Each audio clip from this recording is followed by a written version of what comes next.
galaxy was loud with engines and signals. But Eli Carter stood still at the edge of the starport, holding a small metal token in his hand.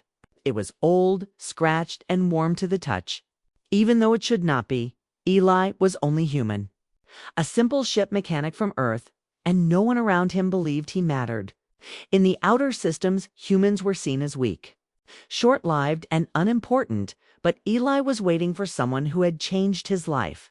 Years ago, on a broken mining moon, Eli had found an alien ship crashing into the dust. Inside that ship was Lord Cathrex, ruler of the Valorian Dominion. Wounded and hunted by his own people, Cathrex was tall, made of living crystal and light, and feared across many star systems. Eli did not know any of that at the time. He only saw someone dying. Instead of running, Eli helped. He dragged the alien into a hidden cave, fixed the ship with broken tools, and shared his food. He asked no questions and wanted no reward. Cathrex never forgot that. Now, years later, Eli felt something was wrong. The stars seemed quieter, and the metal token pulsed softly in his palm. Suddenly, the sky above the starport darkened. A massive black council vessel appeared, blocking the light of the nearby star. Its arrival silenced every ship and every voice. A cold message echoed through the port: Eli Carter of Earth. Report to the Valorian Council immediately. All eyes turned toward him. Fear spread through the crowd. Why would the most powerful alien council summon a human? Eli's heart pounded as armed drones surrounded him. He did not resist. Running would only make things worse. Inside the council vessel, the air felt heavy and alive. The walls glowed with ancient symbols watching his every move. At the center of the chamber floated the legacy core, a giant crystal heart that ruled the Dominion. It was cracked, dim, and dying. Powerful beings sat in floating thrones around it. Their eyes burned with age and authority. One elder leaned forward and spoke. "Human, Lord Cathrex has fallen." Eli's chest tightened. Even though he expected it, the words still hurt. "He left no blood heir," the elder continued. "But he left something far more dangerous." The chamber grew silent. The elder's gaze fixed on Eli. "He left you." Murmurs filled the room, some angry, some afraid. A human inheriting Valorian power was impossible. Or so they believed. Eli shook his head slowly. "I was only his friend," he said. "I fixed his ship and listened to his stories." The elder's voice hardened. "Among our kind, such actions form a soul bond by our law. That bond makes you heir." Before Eli could respond, the legacy core flared with blinding light. Energy surged toward him, wrapping around his body. The council gasped in shock. The core was responding to a human. Visions flooded Eli's mind. Great battles, fallen worlds, broken promises, and secret plans hidden for centuries. He saw Cathrex standing alone against his enemies, protecting weaker races, including humans. Eli dropped to one knee, struggling to breathe. The power was too much. Outside the chamber, alarms began to sound. Rival houses detected the activation. Fleets changed course, weapons armed, and ancient enemies smiled. The elder raised his voice over the chaos. "From this moment, Eli Carter is recognized as Dominion heir." Shouts erupted. Some demanded Eli's death. Others demanded his immediate control. Eli slowly stood, his body shaking. He felt fear, confusion, and anger.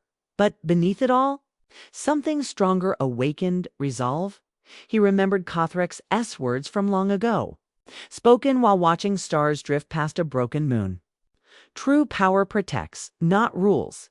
Eli lifted his head, meeting the council's gaze. He did not ask for this future, but he would not abandon it. Because humans did not turn away from responsibility, even when the entire galaxy was watching. And far beyond the council chamber, unknown forces prepared for war.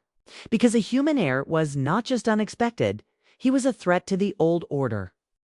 The first assassination attempt happened before Eli Carter even learned how to sit on a floating throne. A thin blade of light sliced through the air where his head had been a second earlier.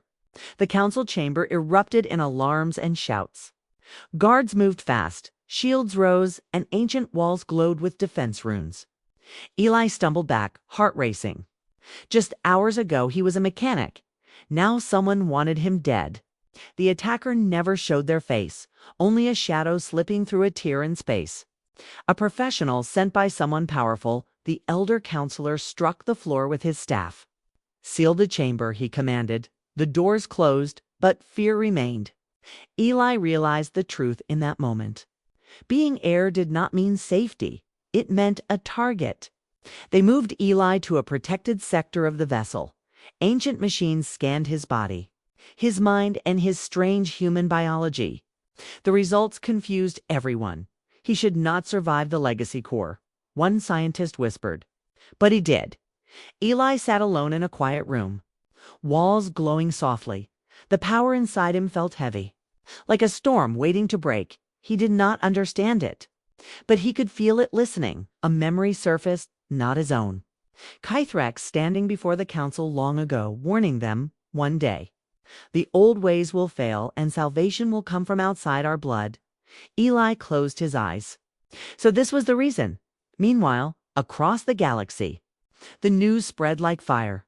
A human had become heir to the Valorian dominion. Some laughed, some panicked, and some prepared for war. The House of Threxion was the first to move.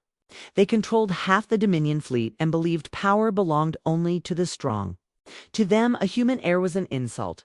Their fleets jumped toward the council system. Weapons charged. They planned to end the problem quickly. Back on the council vessel, Eli was brought before the elders again. This time, the room felt different. Less judgment, more fear. "You must flee," one elder said. "The houses will tear the Dominion apart to claim you." Eli shook his head slowly. Running felt wrong. Kythrax never ran. "What happens if I leave?" Eli asked. "Who protects the weak worlds?" The elders fell silent. They had no answer at that moment. The legacy core pulsed again.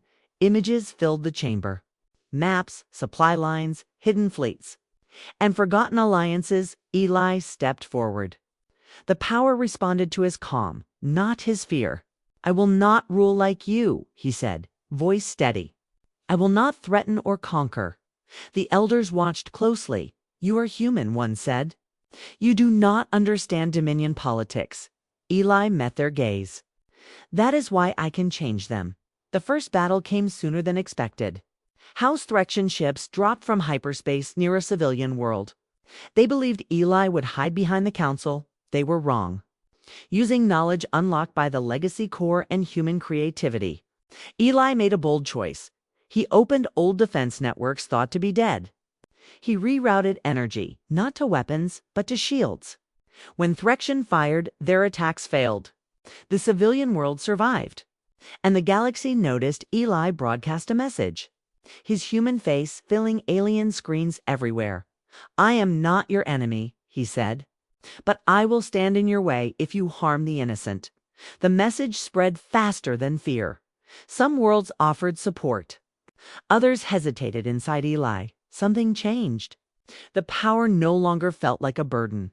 It felt like a promise, yet danger remained. The elders warned him more houses would come. Stronger enemies waited in the dark. Eli looked out at the stars. Somewhere out there, Kythrax had trusted him with everything. "I was your friend," Eli whispered.